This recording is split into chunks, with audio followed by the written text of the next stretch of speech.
नमस्कार बच्चों, आज मैं आपको 9th क्लास के जो 3D शेप्स हैं कुछ उनके बारे में बताऊंगा और इनमें 2D में क्या डिफरेंस होता है वो भी बताएंगे। सबसे पहले हमारी जो ये वाली शेप है इसको आप ध्यान से देखिए।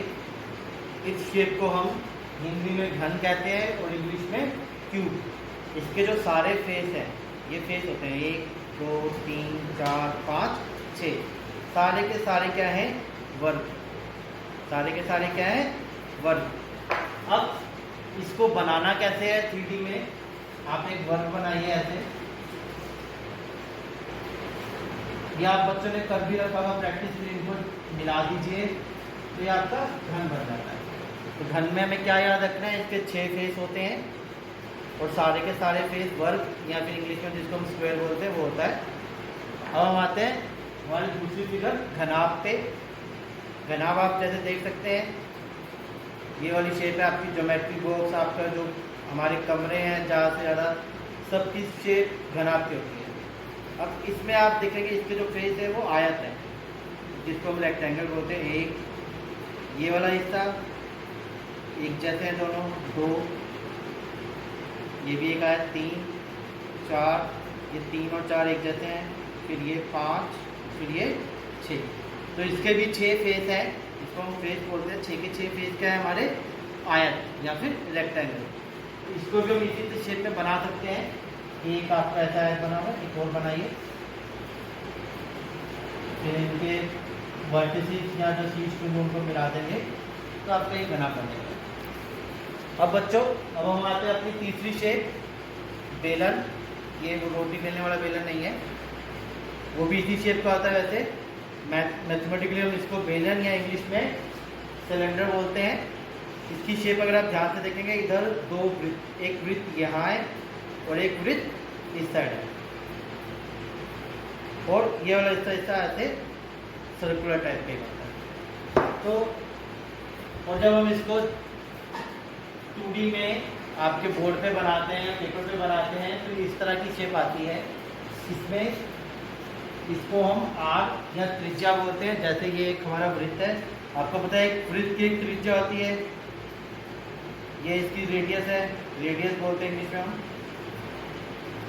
तो ऊपर नीचे हिस्सा आपको दिख ऐसा रहा है पर असली में ये इस तरह की शेप होती है। ये वाला हिस्सा आपका इस तरह दिखता है। इसमें क्या है? एक तो त्रिज्या है और एक यहाँ से लेकर यहाँ तक की ऊंचाई। ये भी त्रिज्या है, इनफैक्ट ये भी रेडियस है और ये इसकी ऊंचाई जिसको हम h से लिखते हैं वो होती है। जैसे इसमें यहाँ से लेके यहाँ तक की जो ऊंचाई है वो हाइट आती है। अब हमारी चौथी शेप पे आते हैं। चौथी शेप कोन। जैसे आप कोन, आप आइसक्रीम का कोन खाते हैं, कोर्नेटो आपको याद होगा। कोर्नेटो की शेप बिल्कुल ऐसी होती है। अब इसमें भी ये वाला हिस्सा क्या है? सर्कल, वृत्त। और ये आपका पॉइंटर ऐसे गोल सा होता है, एक कोने पे एक पॉइंट पे जाके ऊपर मिलता है। इसको जब हम 3D में बनाते हैं ये इस शेप पे आता है। ये त्रिभुज से अलग होता है, बच्चे त्रिभुज बोलते हैं कई बार इसको, या ट्रायंगल। ट्रायंगल से अलग शेप है। ट्रायंगल जो है वो 2D शेप है, ये 3D शेप। 2D और 3D में क्या फ़र्क होता है? 3D में चीज़ की लंबाई चौड़ाई के अलावा उसकी मोटाई भी होती है। तो कोन में ये वाला हिस्सा हमारा, अगर हम इसको ये इस तरह से दिख रहा है जैसे मैंने आपको इसमें दिखाया है, इस तरह से वृत्त। तो ये वृत्त की त्रिज्या होती है और ये कोण की हाइट h। अब हम आते हैं आपकी लास्ट फिगर जिसको हम, ये शेप है, ये सब वो अच्छे से जानते हैं। क्रिकेट की बॉल, फुटबॉल हो, कोई भी जो बॉल होती है हमारी वो इस शेप की होती है। इसको हम हिंदी में गोला बोलते हैं और इंग्लिश में हम इसको स्फीयर बोलते हैं। ये स्फीयर जो है ये सर्कल से अलग है। मतलब ये सर्कल है, हम इसको 3D में अगर दिखाना चाहें तो हम इसको इस तरह से दिखा सकते हैं। बट गोला और सर्कल अलग चीज़ है, क्योंकि सर्कल आपका एक 2D चीज़ होती है। सर्कल सिर्फ एक ये लाइन है और गोला ये है स्फीयर। दोनों में एक चीज़ सिमिलर होती है कि इसमें भी सारे फार्मूले त्रिज्या से बनते हैं, इसकी रेडियस से। इसके भी सारे फार्मूले की रेडियस से बनते हैं। रीज़न क्या है?